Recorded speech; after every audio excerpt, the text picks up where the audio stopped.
what do you do when the thing that you built your life around goes away? In a way, it felt like I was dying because the version of who I had been, the way I showed up in the world, the way I earned my living, the way I received love, it was my main offering to the world. Hey, it's Julie. Welcome to Uncomfy, a show about sticking with moments that challenge us even when they're uncomfortable. And you're probably wondering, why would anyone choose to be uncomfortable? But I know from personal experience, and you probably do too, that sometimes a little discomfort has benefits if we can manage to stay open and curious about it. And that's what we're here to explore. So let's get uncomfy. Greta Morgan got her first record deal when she was 16 with her band The Hush Sound.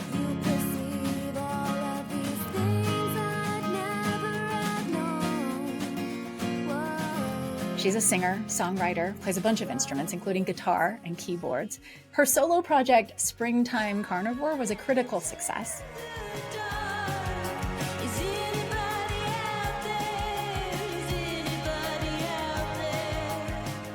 At one point in her career, she was performing to sold-out crowds as a member of the band Vampire Weekend. And then she lost her voice. The Lost Voice is the name of her new memoir, and Greta Morgan is with me now to talk about it. Welcome. Thanks so much for your time today, Greta. Oh, thanks so much for having me. So take us back to this really big pivot point in your life, the end of 2019. What was going on with your music career at that point? Yeah, so in the end of 2019, I had kind of summited the peak of my musical experience. I felt like I was at the peak of my musical powers. My voice was stronger than it had ever been. I had been training and cultivating my voice from nothing as a teenager. I was not a natural singer. So I cultivated my voice from this very girlish whisper, kind of innocent sound from my very first record to a 4-octave belting powerhouse type of voice. And I was in Vampire Weekend, and I had committed to do this entire album cycle with them. We were traveling all over the world, playing all of the kind of the bucket list venues for musicians. So we were headlining Madison Square Garden and Red Rocks and the Hollywood Bowl. And while I was playing in the band, it just lit this fire for me that I wanted to write the most amazing solo record I possibly could. So I was training my voice. I was writing songs in hotel rooms every free minute. I was archiving demos. I was demoing with producers, and I was gearing up for the album cycle to end to make this kind of very vocally demanding, expansive record. And then Vampire Weekend played one last festival in March of 2020 when almost all the other festivals had been canceled. We came back. I became very ill, presumably with COVID. We had been in a hot spot. And soon after the illness, the top half of my vocal range was just gone. And my voice started behaving in very strange ways, tremoring and shaking. When I tried to hold a pitch, it would wobble. And it took about 6 or 7 months to get the proper diagnosis. But I was diagnosed with Spasmodic Dysphonia, which is a neurological voice disorder with no cure. And they have treatments that work sometimes. And the treatments are Botox injections into your vocal cords, which I have experimented with. I'm not currently getting them at the moment. But I have since been, I've entered into the Mayo Clinic's long COVID treatment program for other physical issues related to COVID. And I have learned they have seen tons of people with voice changes. Wow. I mean, it's such a loss for anyone, really, but for a professional singer who was making such big plans for her solo career, just devastating. Can you take us back to one of those early moments when you realized something was really wrong with your voice, that you weren't able to do what had been so effortless for you? Yeah, I mean, I remember my vocal coach, she had me do a gee exercise where we went up the scale, and it was just like gee, gee, gee, gee, gee. Like I just, all of a sudden, the sound was like the raptor in Jurassic Park. Like it was like the pitch, it was just like no tone, just like the pitch pulled apart. And the more I tried to hit it, the more it felt like there was like a knot around my throat. Like when I tried to go for it, it was the strangest thing. It was the first time in my life where I ever felt like my body had a mind of its own. Like my body was no longer listening to me. And I was one of these hyper optimistic people who just thought mind over matter, like we can heal anything with our minds. And it was the first time in my life where I was like, what is happening is beyond my control. What did that feel like for you to have so much of your identity though wrapped up in your voice? And not only just your identity, but your professional, like your moneymaker. Yeah. And to like have no control over it or feel like I can't even muster it at this point. Well, for many months, my flavor of uncomfy, my flavor was just like, oh, it'll come back. I didn't know, I hadn't yet been given the kind of what felt like the nail in the coffin diagnosis. I just thought, oh, I just need to rest my voice. I'll go on silent retreat. Oh, I'll get a factory reset of my voice. Like it'll come back. And I was meditating and doing visualizations and doing very gentle rehabilitatory vocal work and resting. And I just kept thinking, oh, it's going to come back. It's going to come back. It's going to come back. And meanwhile, in the moment, the whole world was in a state of disarray. Vampire Weekend very generously offered to pay the touring band members for the tours that had been canceled. So you had asked specifically about like my voice and my livelihood. It was like a rare moment where I sort of had the protection of a career without the actual responsibility of a career. So I had all the time in the world, but just it was filled with this tremendous feeling of disconcerting strangeness. I felt like an alien in my own body, not being able to sing. Yeah. Which is maybe why you also went to some alien landscape in order to sort of, I mean, there's this whole chunk of your book where you, in these early months, like hoping it'll come back, but trying to like coax it, and recover, you head off into the wilderness. On like a vision quest. Would you just tell us about when you landed in Zion National Park? So this is during like shutdown, right? Yeah. Well, so I will say I found out my house in LA was full of mold and I had to move away and throw out everything. So that's part of what kind of launched me, which of course I also was like, oh, well, that's what's wrong with my voice. As soon as I get out of the house, I'll heal, which wound up not being the case. But anyway, that is what launched me into this simplified version of self, this kind of very freewheeling, like everything I need to have fun fits in my car version of Greta. So at that point, I had been to Zion one time before. I was there for 24 hours. And I just remember my whole spirit completely brightened up. And so I had always wanted to go back, but my schedule had been so busy, I hadn't been able to. So in that moment in August of 2020, I was like, it doesn't matter where I am if I'm isolated. Why don't I just go live in a hotel? And so yeah, I went to Zion alone, was planning to be there for a month. And on silent retreat there, I just became so greedy for more and more and more silence. It was like it had been the missing ingredient in my life for so many years. What was happening in that silence then? So let's back up for just one moment, because there was a moment where the silence kind of inserted itself on your life. And that is, you describe riding a bike, a tandem bike, no less, but solo. Talk about conspicuously awkward, right?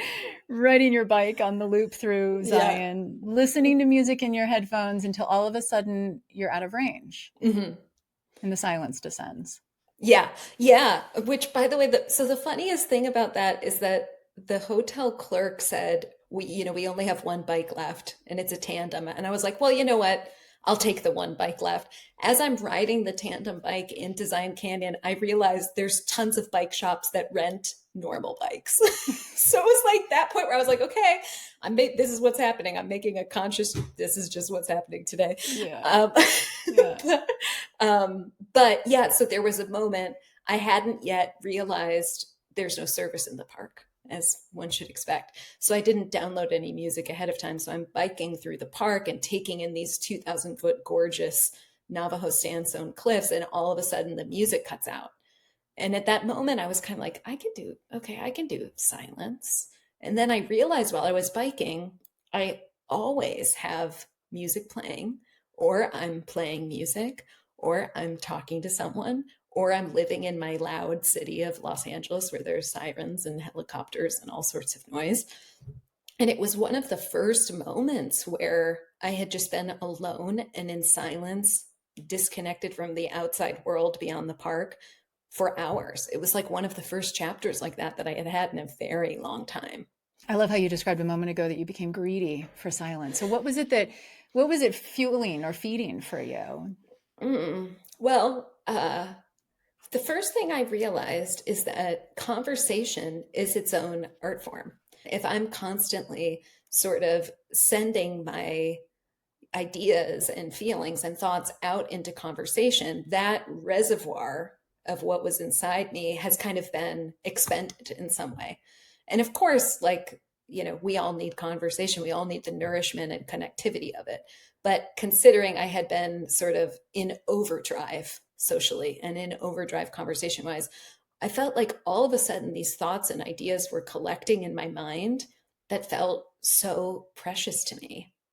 And one of the things that happened was I started unearthing memories as if for the first time. It's so hard to tell how memory works, but I had all of these images come up where I thought, oh my God, I don't think I've thought about that since that happened when I was 7. Or like, I hadn't thought about that since I was 11. It sort of felt like I was pulling all these gems out of my psyche. And that started this process of just reconnecting with a lot of lost parts of myself, a lot of lost versions with myself. The other thing that happened was, And was that a positive thing for you? I mean, it's not like you yeah. were remembering terrible, like traumatic things that were sort of resurfacing. This for you was connecting in a really like a way that was feeding your soul. I think in a way that was feeding my soul, and in a way that was actually introducing to myself a storytelling voice. I have never been a writer before. I never thought I would be someone who'd write a book. I journaled every day. I've probably written 500 to 1,000 words every day of my life, but I never thought one day I'll publish, or like, and so when I was alone and in silence, just this little voice came into my mind to entertain myself. Like I see that period in Zion as like, that's when I started becoming a storyteller, was actually when I was spending all that time by myself. So losing your voice didn't actually lead you to lose your creativity or your connection to that. And was that surprising to you? Well, between losing my voice and having new creativity, there was a lot of darkness, anger, resistance, depression, anguish. I really had to go down to the depths and decide that I wanted to climb back up.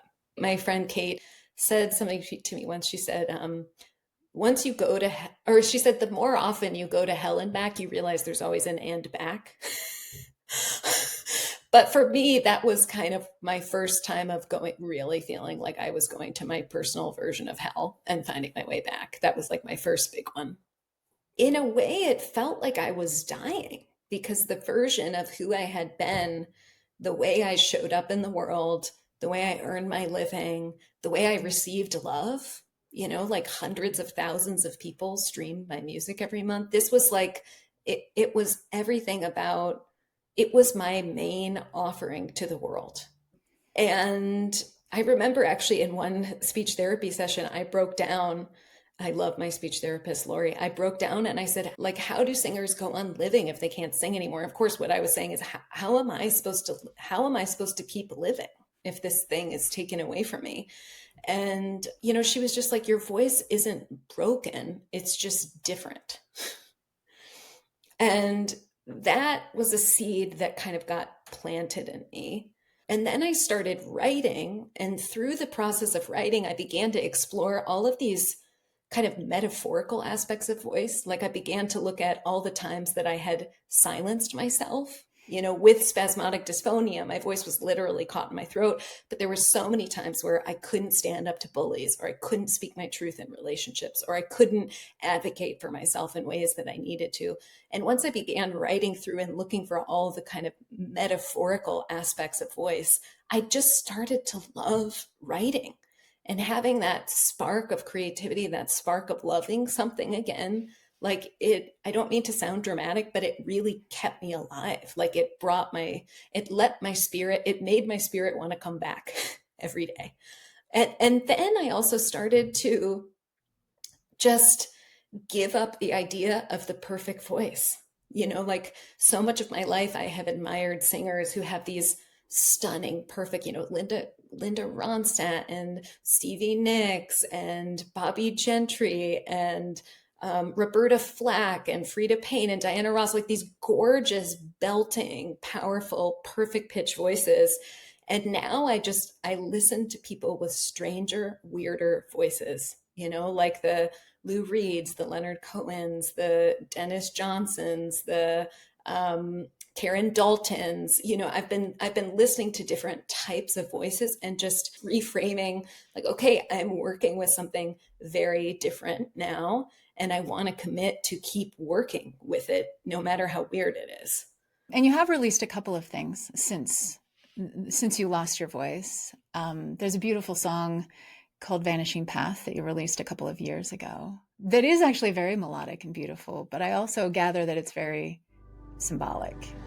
I went out searching, hoping to find the piece of me out there, the piece that had died.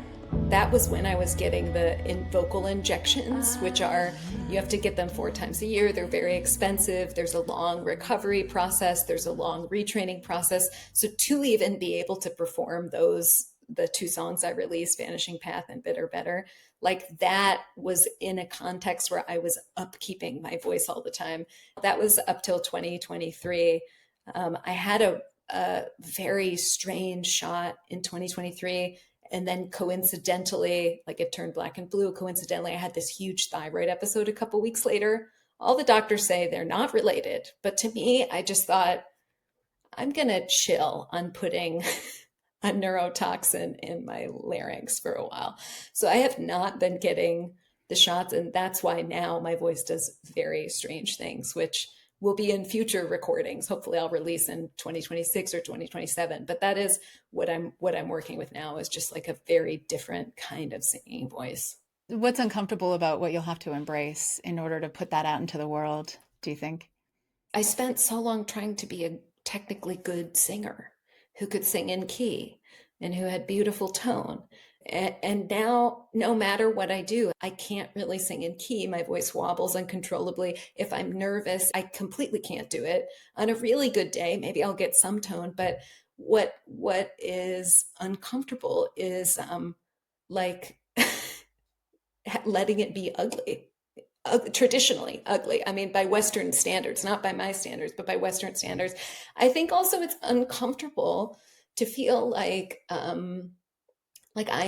my voice is a representation of the kind of impermanence that will eventually affect everyone in their body. Like this is one tiny fractal moment of living in a human body, which is fallible and which changes. And I think so many of us are always looking for like the thing that will stay certain forever, or like the thing that will keep me young forever, or the thing that will make me safe forever. And it's just like, no matter what we do, life is going to create its own force of will at some point.